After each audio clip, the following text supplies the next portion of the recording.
Very very good afternoon to all of you. कैसे हो बच्चे? तो चलिए आज हम लोग स्टार्ट करते हैं क्लास ट्वेल्थ का इकोनॉमिक्स। आज से मैं क्लास ट्वेल्थ का भी इकोनॉमिक्स आप लोगों के लिए मैं अपलोड करूंगा बेटा।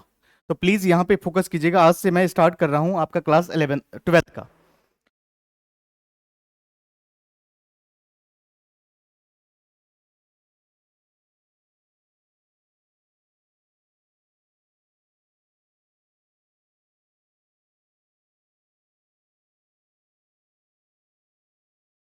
Twelfth economics.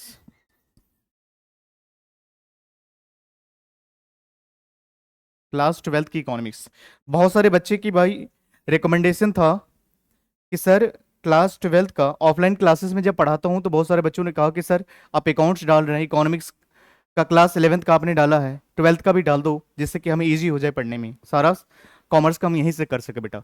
तो चलिए यहाँ से मैं स्टार्ट करते हैं इकोनॉमिक्स का। तो सबसे पहले अगर ट्वेल्थ की इकोनॉमिक्स की अगर हम बात करें बेटा, तो यहाँ पे ध्यान देंगे आप। देखो, आप क्लास 11th और क्लास ट्वेल्थ, यहाँ पर बेटा आप माइक्रो इकोनॉमिक्स की बात करते हो।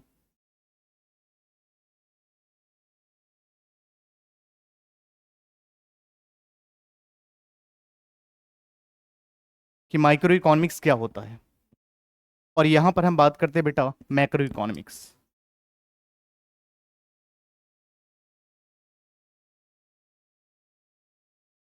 तो सबसे पहला चैप्टर में बेटा हम लोग डिफरेंस की बात करेंगे कि माइक्रो इकोनॉमिक्स क्या होता है और मैक्रो इकोनॉमिक्स क्या होता है। फ्लो कॉन्सेप्ट हम किसे बोलते हैं, स्टॉक कॉन्सेप्ट किसे बोलते हैं, इस तरह से हम लोग डिस्कस करेंगे। फिर उसके बाद हम बात करेंगे circular flow of income. Income कैसे सर्कुलर हो सकती है, कैसे फ्लो कर सकती है, उसकी बहाव कैसे हो सकती है, तो इसके बारे में डिस्कस करेंगे बेटा। तो बाकी सारे लेक्चर मैंने ऑलरेडी अपलोड करा हुआ बेटा, class 11th as well as twelfth. But हमने आज से क्लास ट्वेल्थ का भी इकोनॉमिक्स हमने अपलोड करने की डिसीजन लिया बेटा। तो ये भी आपको अपलोड करके मिल जाएगा, आपको प्लेलिस्ट में आप चेक कर सकते हैं बेटा। चलिए, तो सबसे पहले हम बात करते हैं कि माइक्रो इकोनॉमिक्स होता क्या है बेटा।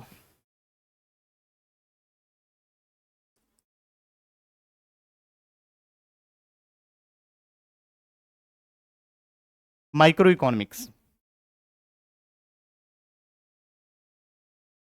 जब हम बात करते हैं बेटा वर्ड माइक्रो, माइक्रो का मतलब होता है, ये वर्ड जो है ग्रीक वर्ड से आया है बेटा।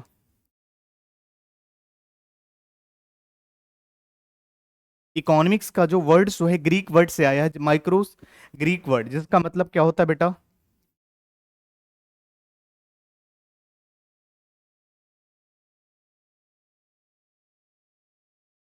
जिसका मतलब होता है बेटा स्मॉल लेवल। जहां पर हम बात करते हैं स्मॉल लेवल की बात करते हैं बेटा। तो माइक्रो इकोनॉमिक्स का जो वर्ड है बेटा ग्रीक वर्ड से आया है, ग्रीक वर्ड से आया है माइक्रोस। माइक्रोस विच मीन्स स्मॉल लेवल। जहां पर हम स्मॉल लेवल की बात करते हैं बेटा, इंडिविजुअल की बात करते हैं, जहां पर हम इंडिविजुअल की बात करते हैं, जहां पर इंडिविजुअल फॉर्म्स की हम बात करते हैं, अकोमोडिटी की हम बात करते हैं, we call it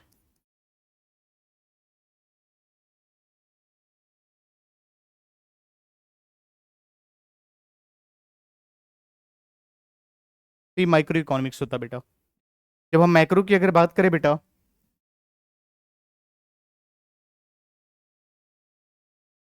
macro economics,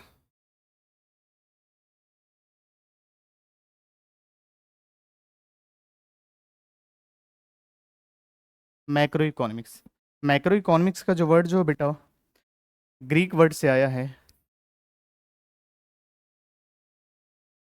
जिसका मतलब होता है मैक्रोस, विच मीन्स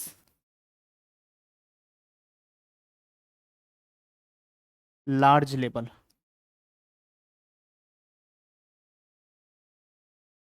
तो माइक्रो इकोनॉमिक्स और मैक्रो इकोनॉमिक्स में ये दोनों का वर्ड जो है बेटा ग्रीक वर्ड से आया है, जिसका मतलब क्या होता है मैक्रोस।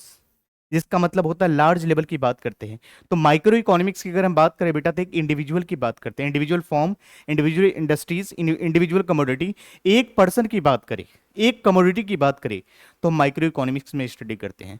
बट अगर हम बात करें लार्ज लेवल पे, जब हम इकोनॉमी लेवल की हम बात करें, जब होल ऑफ द कमोडिटी की बात करें, तो माइक्रो इकोनॉमिक्स में हम स्टडी करते हैं बेटा। तो लार्ज लेवल पे हम बात करते हैं। चलो डिफरेंस का थोड़ा बात हम करते हैं बेटा, आगे बढ़ते हैं कि दोनों में डिफरेंस क्या है बेटा।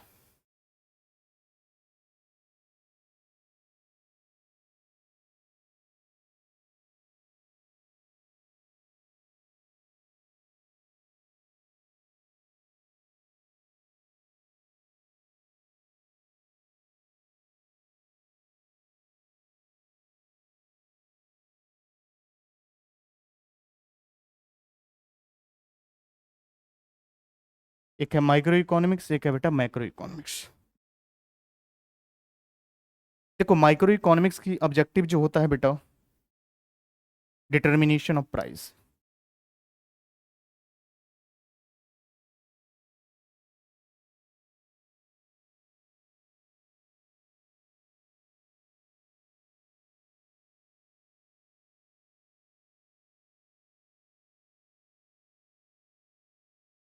किसी भी कमोडिटी का प्रोडक्ट डिटरमाइन करना माइक्रो इकोनॉमिक्स का ऑब्जेक्टिव है।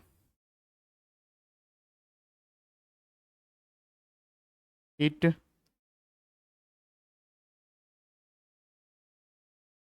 डिटरमाइंस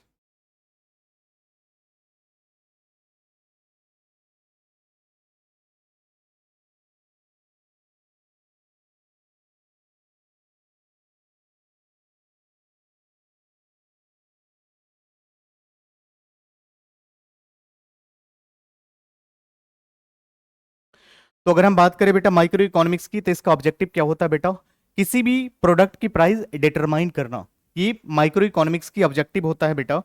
तो माइक्रो इकोनॉमिक्स का पहला काम क्या होता है बेटा, किसी भी कमोडिटी का प्राइस डिटरमाइन करना। और जब हम बात करते हैं theory of income and employment level की, तो हम मैक्रो इकोनॉमिक्स में स्टडी करते हैं बेटा। चलिए इस तरह से मैं और भी थोड़ा डिफरेंशिएट करके बता रहा हूँ बेटा आपको। यहाँ पे हम बात करेंगे माइक्रो इकोनॉमिक्स में हम किन चीज़ों की स्टडी करते हैं। तो हम यहाँ पर बात करते हैं एन इंडिविजुअल,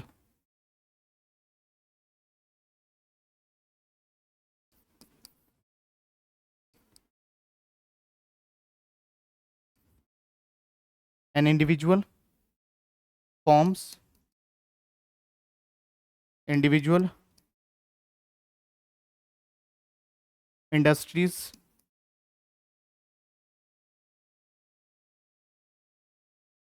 अ कमोडिटी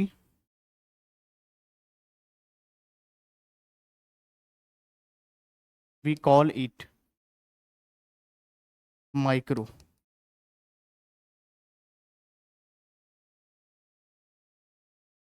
ये बेटा इसका, जब हम किसी एक इंडिविजुअल फॉर्म की बात करें, किसी इंडिविजुअल इंडस्ट्रीज की बात करें, किसी एक कमोडिटी की बात करें, एक व्यक्ति की बात करें, तो हम बात करते हैं माइक्रो इकोनॉमिक्स में। जब हम बात करते हैं बेटा नेशनल इनकम,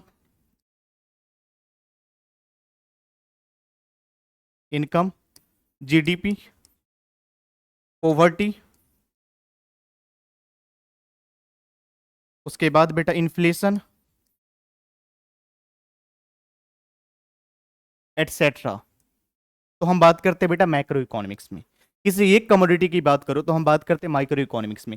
बट पूरा कमोडिटी की हम अगर बात करें तो मैक्रो इकोनॉमिक्स में हम बात करते हैं बेटा। किसी की पॉपुलेशन की हम बात करें, नेशनल इनकम कैसे निकालना है, जीडीपी कैसे निकलता है, ये सारा चीज का कैलकुलेशन बेटा हम मैक्रो इकोनॉमिक्स में करते हैं बेटा।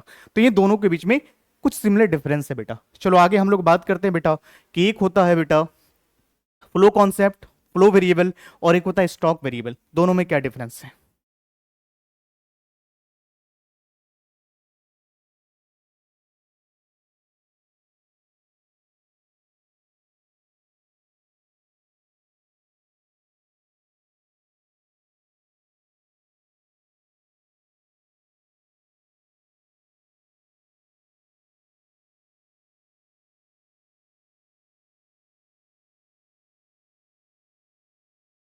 स्टॉक कॉन्सेप्ट, आ जाइए बेटा जी प्लीज। जब हम बात करते हैं फ्लो कॉन्सेप्ट की, तो फ्लो कॉन्सेप्ट की बात करें तो डिमांड, डिमांड एक फ्लो कॉन्सेप्ट है। जब स्टॉक कॉन्सेप्ट की बात करें तो हमें याद आना चाहिए बेटा कि सप्लाई जो है एक स्टॉक कॉन्सेप्ट है। फ्लो वेरिएबल क्या होता है बेटा? जब हम किसी भी चीज की, we study a commodity,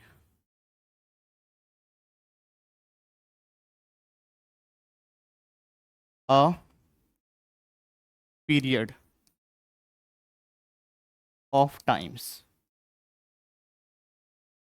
we call it flow concept.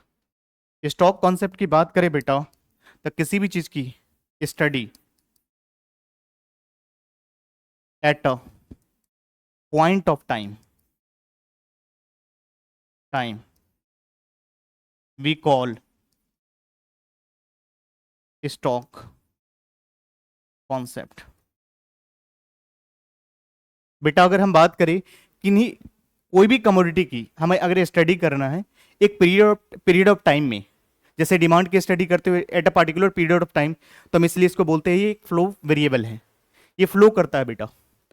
जब हम बात करते हैं सप्लाई की तो एक पर्टिकुलर पॉइंट ऑफ टाइम पे स्टडी करते हुए बेटा हम उसको बोलते हैं stock concept.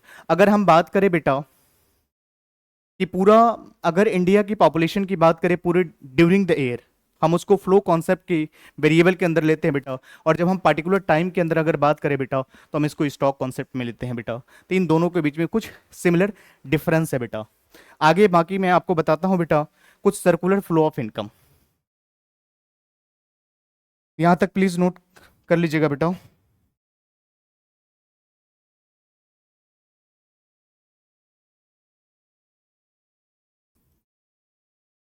Circular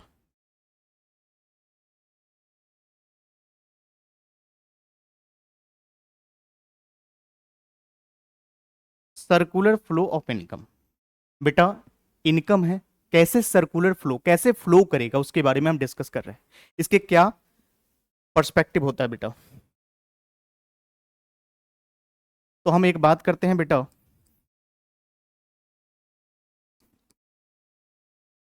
production page. Second बात करते हैं बेटा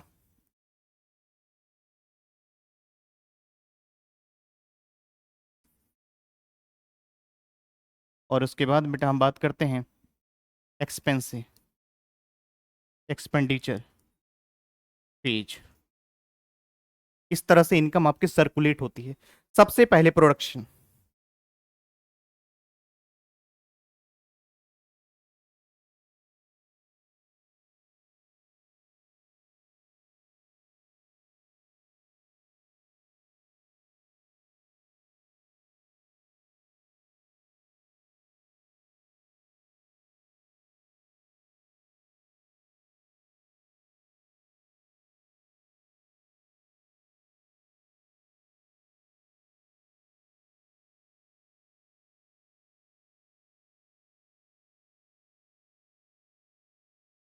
ये बेटा चलिए हम इस पे डिस्कस करते हैं।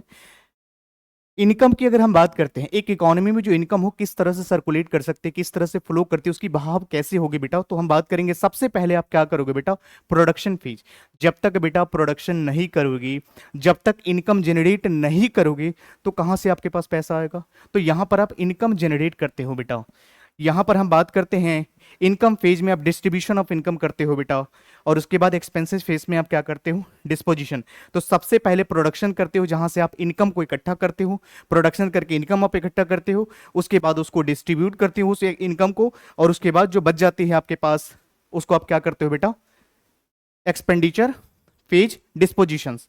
मान लो जैसे कि अगर मान लो आपने फैक्टर ऑफ प्रोडक्शन के कुछ साधन अगर आपने लगाया, उससे जो आपको इनकम रिसीव हो रहा है हम उसको डिस्पोजिशन ऑफ इनकम कहते हैं बेटा, जिसको हम एक्सपेंडिचर फेड में लेते हैं। तो ये साइकिल की तरह काम करता है बेटा, प्रोडक्शन से इनकम पे जाता है, इनकम से प्रोडक्शन से इनकम, और इनकम से एक्सपेंडिचर, फिर वापस से ये वापस से सर्कुलेट होकर के यहाँ आ जाता है बेटा। तो इस तरह से फेजेज चलती है बेटा। यहां तक आप प्लीज रिवाइज कीजिए बेटा। बाकी ये पार्ट वन है बेटा, ये पार्ट वन है। सेकेंड पार्ट में मैं आपको बताऊंगा कि types of circular circular flow कितने हो सकते हैं, एक मनी फ्लो होते हैं, एक रियल फ्लो होते हैं। बाकी जो भी रिमेनिंग पार्ट्स है बेटा नेक्स्ट लेक्चर में हम लोग डिस्कस करेंगे। यहाँ तक रिवाइज कीजिए बेटा। Thank you so much.